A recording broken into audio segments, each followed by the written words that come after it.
Hello and welcome back to episode 64 of DSP versus the Internet for May 12th, 2024.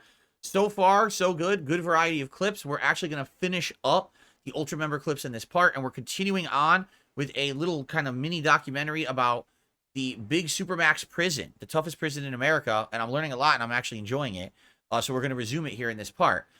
Quick reminder, if you want to be a part of the fun every week, if you become a member of this channel at 2 levels, you can actually submit clips. Ultra level, which is the biggest level of support, you get to submit 1 clip a week that's guaranteed to be watched, like this one, and you get 4 a month. So it's 4 clips for your membership. If you become a submissions tier member, then you will be every week put into a random playlist. You get to submit 2 clips a week, and there's a chance that we'll watch depending on where we start with that playlist. It's a randomized playlist, but everyone has an equal chance to get their clips watched in that instance, okay?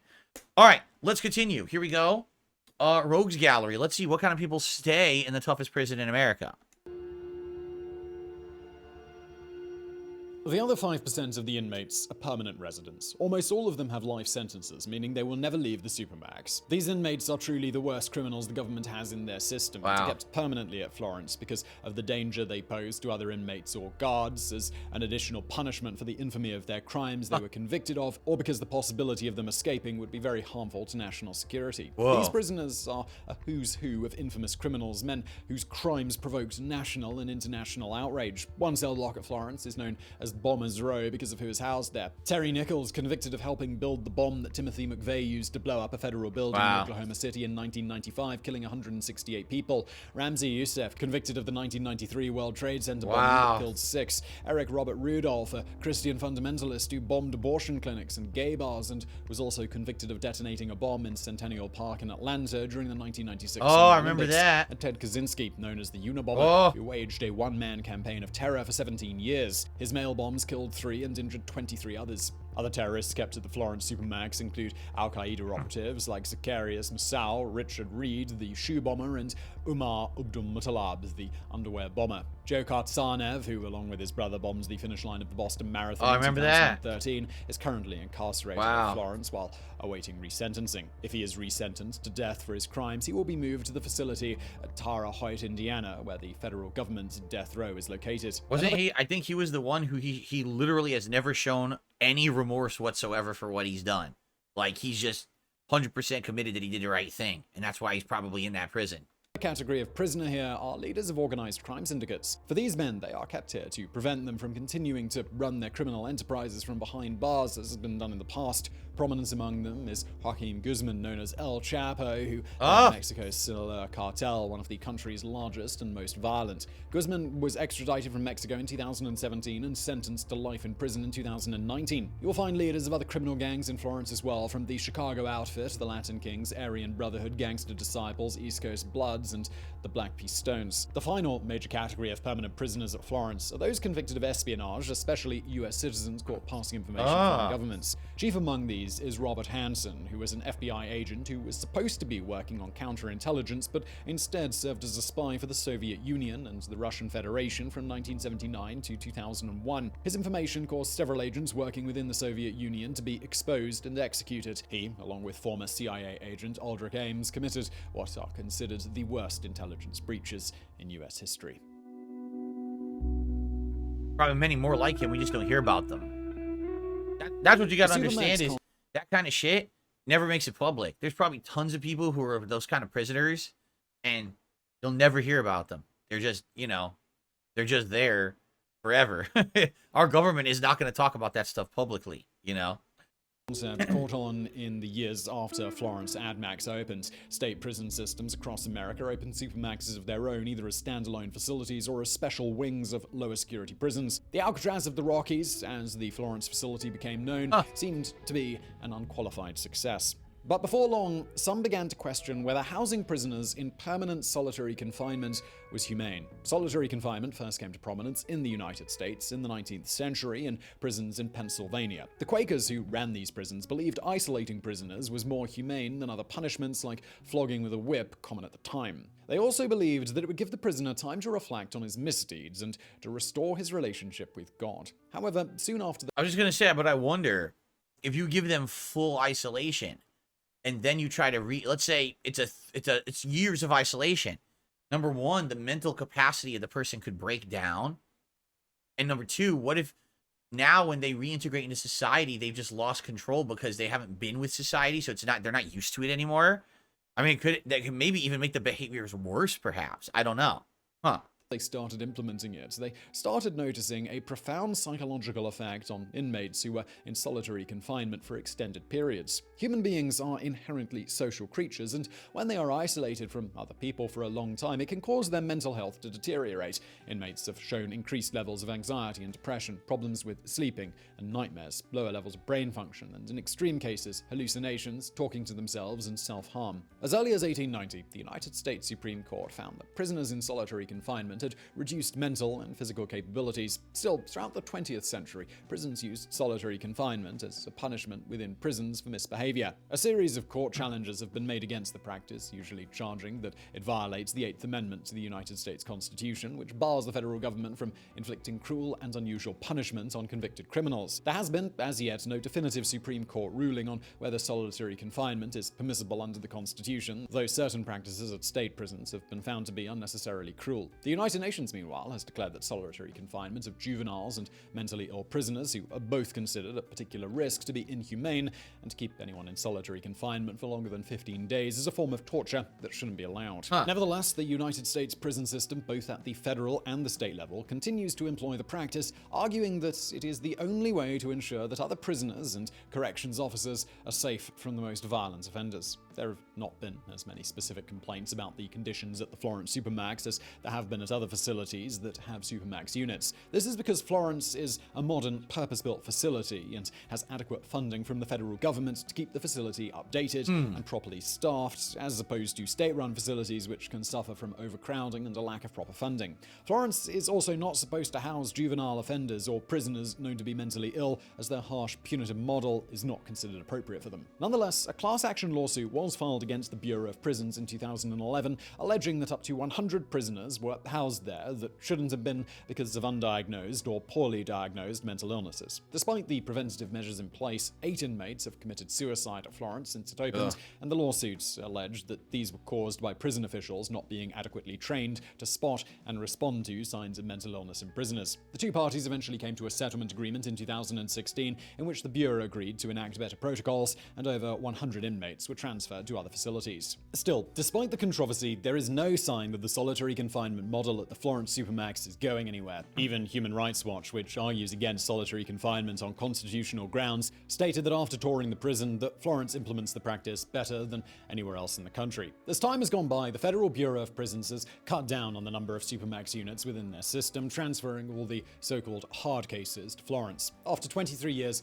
the permanent lockdown of the facility in Marion was lifted, and it has been downgraded to a medium security prison. Today, Florence is the only Supermax facility for male prisoners within the federal system, largely due to how expensive they are and the special training that corrections officers need to undergo in order to be qualified to work at them. Well, I found the video interesting and informative. I'm a little sad they didn't really go too much into the detail of it.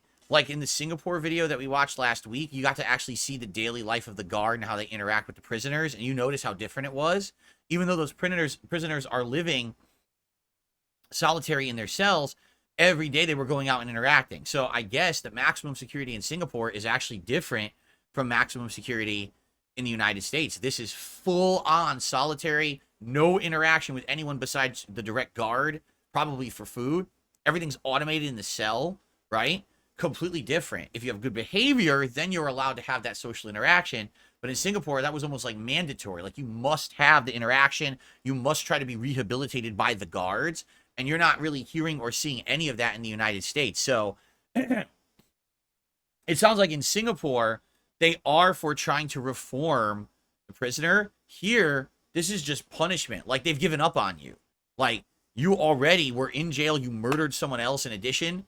Or you're such a huge risk because of the heinous action you did before you got there. They just can't risk it. So you're just, they don't even care about reform. This is just, you're there forever. Deal with it, right? It's a different mentality for sure. But then again, keep in mind the Singapore video that we watched was very much propaganda, right? For that system. This is not propaganda. This is a guy objectively covering this system. So two completely different kinds of content too. All right. That was good. It looks like I think the next thing we're going to watch might literally be someone who might be in this kind of a prison. Look. It's a serial killer video. Yes. Robert Hansen, the Butcher Baker. Okay, I don't know who that is. Rob Gavigan returning. Hunting. It's the process of tracking down one's prey and taking its life. Some do it for food and others do it for sport. And while you can consider any serial killer to be a hunter, one specifically did it just as it sounds. Today we discuss the Butcher Baker, Robert Hansen. Let's open the serial killer file. Oh boy. The Butcher Baker, huh? Let's skip his intro. There we go. Born in Pocahontas, Idaho in 1940, Robert Hansen experienced a difficult home life. An overbearing father cast a dark shadow down upon his son.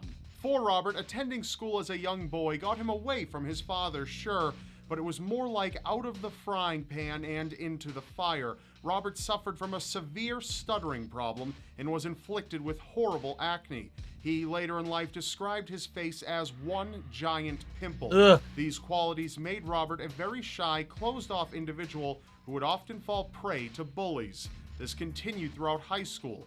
He would watch as other boys his age would go on dates, while he was left alone, unwanted by any of them. And eventually things did change for Robert. He enlisted in the military, where he remained for 1 year before being discharged. It was after this that he found love and got married in 1960, but unsurprisingly, it didn't last.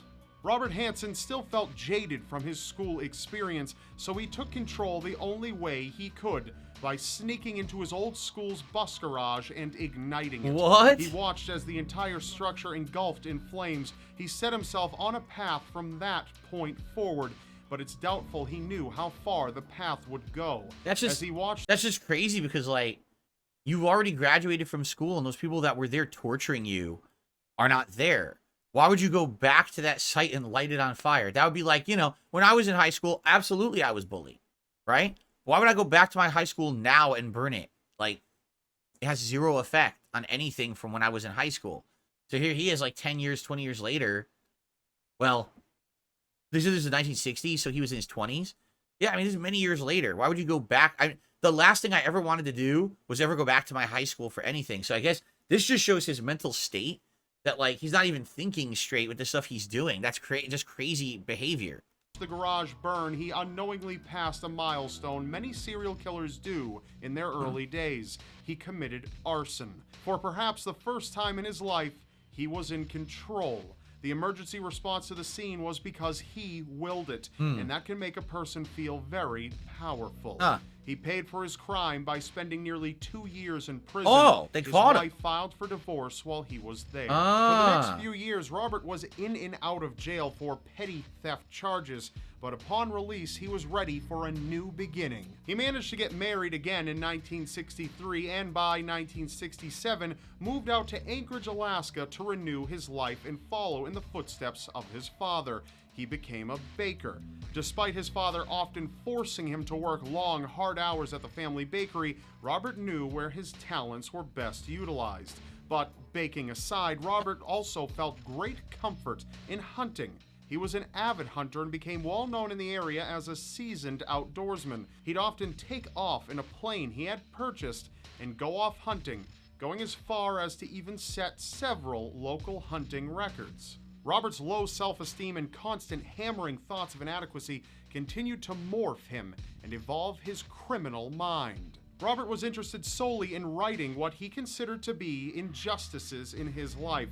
Women never wanted him the way he wanted, but prostitutes rarely said no to money. He'd find prostitutes, nude dancers, and the like, and whisk them away on his private plane. He seemed nice, trustworthy, and wealthy, but these... Wait a minute. He's a baker. He's working for his dad. How can he buy a private plane, and how is he wealthy? Maybe that his family just gave him everything? Right? Doesn't make sense. Like, everything they're describing sounds to me like he wouldn't have any of that, yet he's wealthy and has a plane and shit. Like, what are you talking about? He's a fucking baker. What? I don't understand that. Maybe his family is rich. Maybe that's what they're getting at. Women would learn that they had made a tremendous mistake. Robert would bring these women to isolated areas of the Alaskan wilderness Wow. and demand sex. If the women gave him what he wanted without any hassle, he'd often bring them back to town and allow them to go, warning them that if they were to talk, he'd have them arrested. He claimed to have connections with the police, but the only connections he had were that of a criminal. The women who demanded payment or refused his advances would often meet a different end, one profoundly more unfortunate. Over the course of about a decade, from the 1970s into the 1980s, Robert brought women out to remote locations to brutally rape and murder them.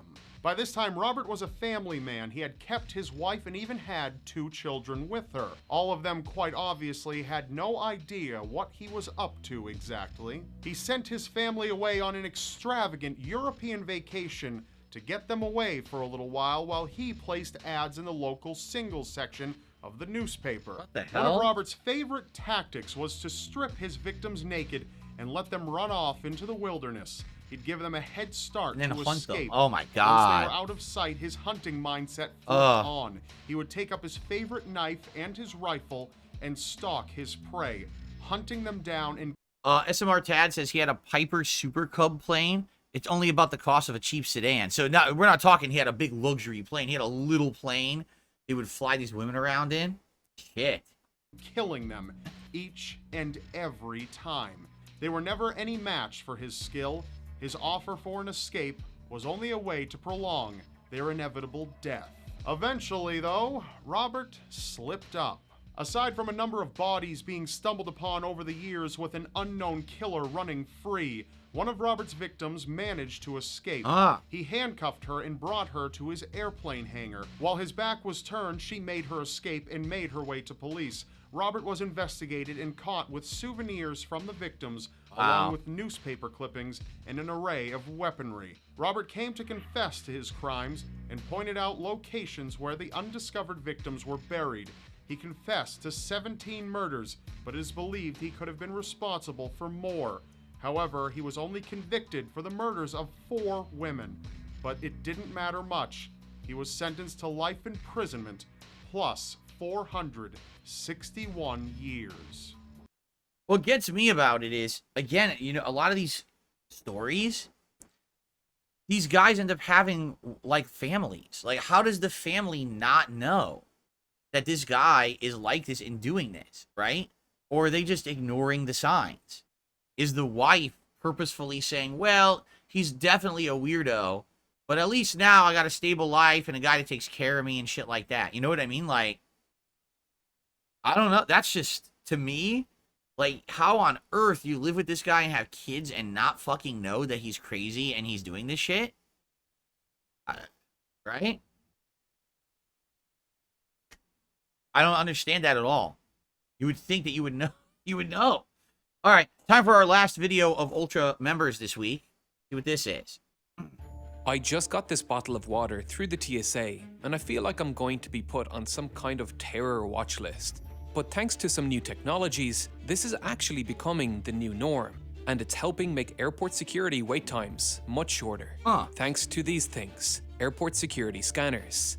Now, these may look like regular old scanners, but seasoned travelers have known to look for the lines with these machines for a few years. Really? Because they're much better than the old X-ray scanners. You know the ones where you have to take practically everything out of your carefully packed bags. Right. Or you get held up because some person in front of you, who apparently hasn't flown in 20 years, left their laptop in their bag. Well, that's about to change. But why? How are these newfangled machines making airport security less miserable and much safer? Both these and the new scanners use basically the same technology, X-rays. Okay. But these new scanners can somehow detect not only the shape of the things in your bag, but they are able to figure out what material it's made out of, which allows it to differentiate whether the liquid that's in your water bottle is water or some kind of explosive. Now, this confused the hell out of me when I first heard about it, because to the best of my knowledge, X-rays can't tell materials apart that accurately. I think most of us know how X-ray imaging works, but just in case some people in the audience Please refresh don't, my memory. It works by sending beams of electromagnetic radiation through an object, and depending on the density and thickness of the material, it will absorb different amounts of the radiation, producing a grayscale image, with the brightness of pixels being determined by the level of absorption of the radiation. This allows them to identify things like knives or other metallic pointy things with ease. However, these older machines needed things like laptops to be removed, not because it couldn't identify a laptop, but because the dense materials of the laptop could be used to hide objects below it. This is where the first upgrade of these new scanners comes in. They are CT scanners, which are essentially 3D versions of X-ray scanners, with the X-ray emitter and detector rotating around the bags on a gantry, allowing it to form 3D images, allowing the security staff to look around your bag without having to pull out your laptop. I had no idea how this technology could be used to accurately differentiate between materials. How could these things detect explosives? A bottle of water and a bottle of hydrogen peroxide would look pretty much identical on a regular X-ray image. To tell them apart, the machine would need to be able to figure out the atomic makeup of the material with a decent degree of confidence. And do that quick enough that it can process thousands of bags a day with as few false positives as possible, while also dealing with all the other things crammed into your bag. This is far from a controlled laboratory setting. There are so many things that affect absorption, material density, thickness, and beam intensity. My curiosity was piqued. Every time I traveled through airport security, I found myself wondering how they worked. So I looked into it, purely for my own pleasure, but the answer was so interesting, I had to make a video about it. 10 minutes? Ugh. We keep getting to points where the video is interesting, but we're getting to the point where I have to split the part. All right? All right, let's hear his explanation, and maybe we'll fast forward a bit. Let's see.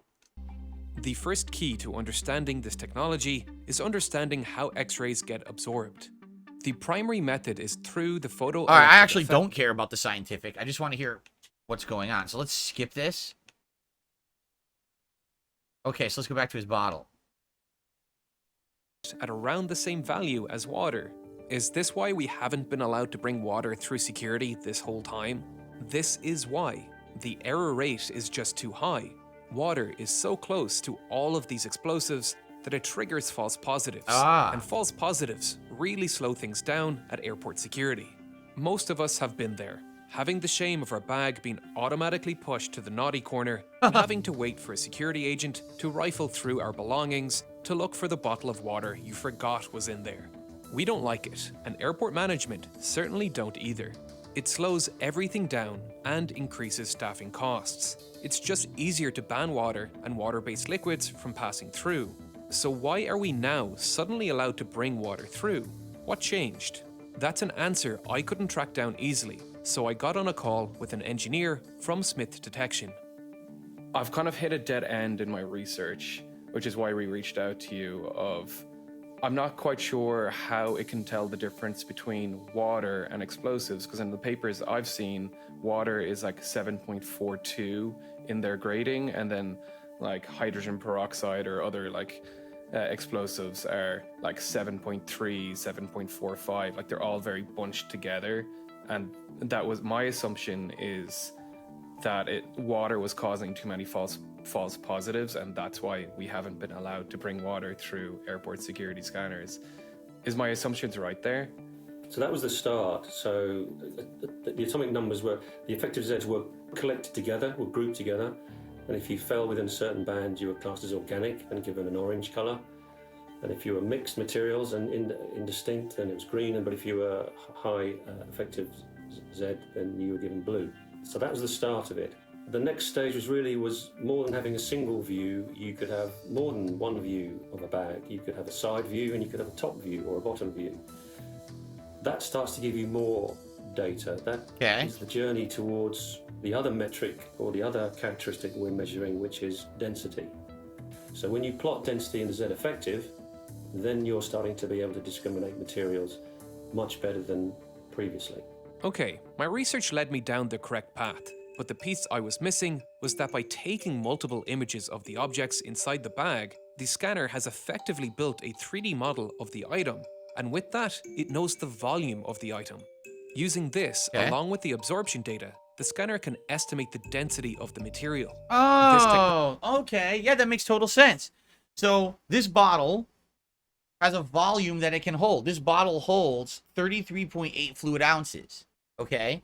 So because you have a 3D model, because it's scanning all around it, you can tell this is a 33.8 fluid ounce bottle. Then, judging by the amount of radiation absorbed when the X-ray passes through, you can tell the volume versus the absorption rate tells you what liquid is in the bottle. So you can tell if it's water, hydrogen peroxide, a flammable explosive, you can tell. That's cool. There's your answer. And basically what I'm being told, SMR Tad says, they've been using these machines at borders for like 10 to 15 years, but they just recently became small and cheap enough that now they are viable to be used in airports. So basically, at the airport, they're going to be able to easily see any bag. So they must not tell you to take anything out of your bag anymore. Is that true? I haven't flown since 2019, so it's been 5 years. I have no idea, but that's pretty cool. If that's the case, you can just put your stuff on the belt, goes right through quick, you grab it, you're done. That's super useful, and it would make it so not a hassle anymore, right? I wonder if they still make you take your shoes off, too. Because remember, you have to take your shoes off and walk through the stupid scanner and shit, right? So maybe you don't have to do that anymore either. That's huge usefulness and takes away the hassle and stress of traveling if that's the case. And, of course, you can rest assured that this stuff's going to be safer now. They're going to catch more. Right? That's neat. The 3D rendering allows them to do these calculations on the fly and figure it out in color. So they color it. You saw it was orange was organic, blue was like dense metal or something like that, and I guess red would be categorized as danger. So if you see it on there and it comes out as red, you know, stop that bag, search it immediately, and someone might be going to prison for trying to put something on the plane they're not supposed to. Right? You still have to take your shoes and belt off. That sucks. That's the worst. They take all your shit off, and you got to try to like redress yourself on the fly. It's a pain in the ass. Okay, fascinating video. Thank you, Ultra members. Number one, thank you for supporting this channel the way you do, and number two, thank you so very much for submitting a good variety of clips this week. I enjoyed the big variety of clips that we got, even some Mother's Day themed stuff there. So thank you very much. So now it is time to split the video, but when we come back, we're now going to head into the submissions tier. So now we've gotten through all the Ultra member videos. Everything coming up will be people who are in a randomized playlist. What I'll do is I'll just go up like to middle of the playlist and hit play, and we'll see what people submitted this week and go from there. Okay? Guys, thank you so much. Episode 64 so far has been pretty good. I'll see you in part 4.